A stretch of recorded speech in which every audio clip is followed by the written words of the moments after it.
bismillahi min asheytaani rajim bismillahi rahmaani rahim mbokk yi ñoo ngi nuyu ñëpp di leen ñaanal yàlla subhanahu wa taala yàlla nangul ñu suñu jaamu yàlla di ñaan réew mi rek yàlla ñu sant gën fi def jàmm su ko defee rek di ñaan mbokk yi rek ne gën a abonné si seen YouTube bi Al Khalifa TV ñu bëgg a def benn jàngat rek si diggante Ousmane Sonko ak ka nga xamante ne mooy président Macky Sall ñu bëgg si def suñu jàngat rek li tax ñu assiégé ko moom foofu waaw si loolu leen bëgg a waxtaan incha allah li tax ñu assiégé Sonko fi domicile am foofu su ko defee rek xam yàlla subhanahu wa taala bii wax rek borom xel yi lay faral di wax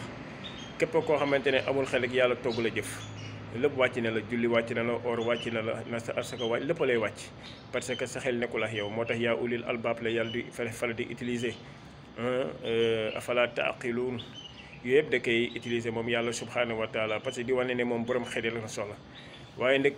soo man laata lii rek bi Ousmane Sonko nekkee Ziguinchor jeex woon la nga xamante ne dafa war a def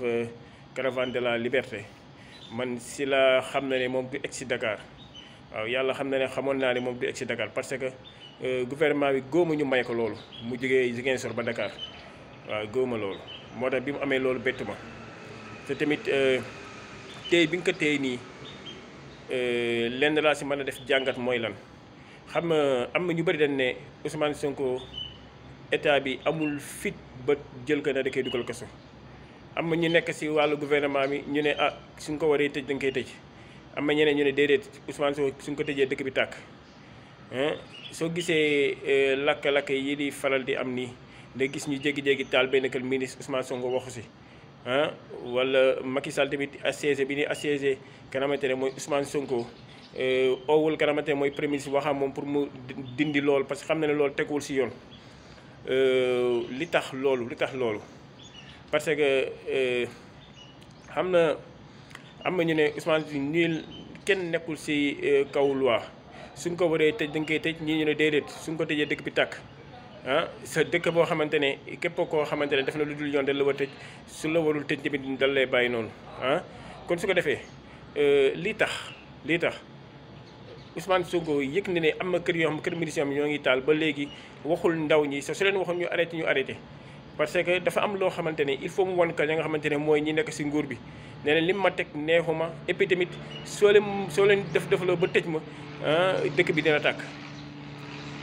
waaw parce que résistance boobu muy oote loolu moo tax du nangu génn ne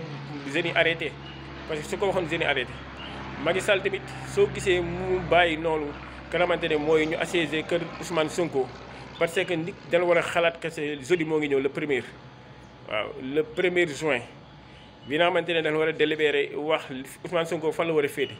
parce que su la wóoree ne Ousmane Sonko da nga ko war a téye ñu xaar ba jour bi jeudi Ousmane Sonko su ko neexee génn doxantu def nemmeeku tur woon mu génn doxantu si capital bi su boobu mbooloo bu bëri dinañ ànd ak moom su ñëwee ne da nga koy jéem a téye pour tëj ko su boobaa dëkk bi dina tàkk wala su boobaa dinañ rey ñu bëri pour doog a jël kanam Ousmane Sonko moo tax man si sama xalaat man dama xalaat ne soo moytul fii ak jeudi ñoom ñu jóge foofu parce que lu tax dañuy xam ba verdict bi génn suñ ko waree téye ñu dugg a jàpp ko yóbbu wala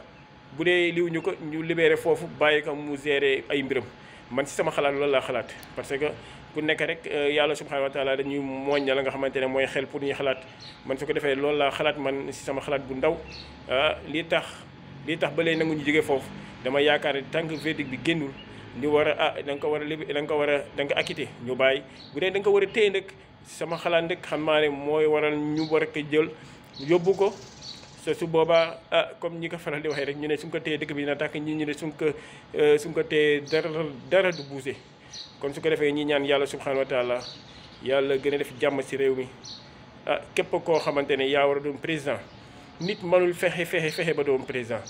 yàlla su tuddee ne Ousmane Sonko mooy doon président Macky Sall pexe bu mu mënti def rek du si man dara yàlla su fay day fekk ndogal bi jiitu na ko bu dee nag du nar a doon président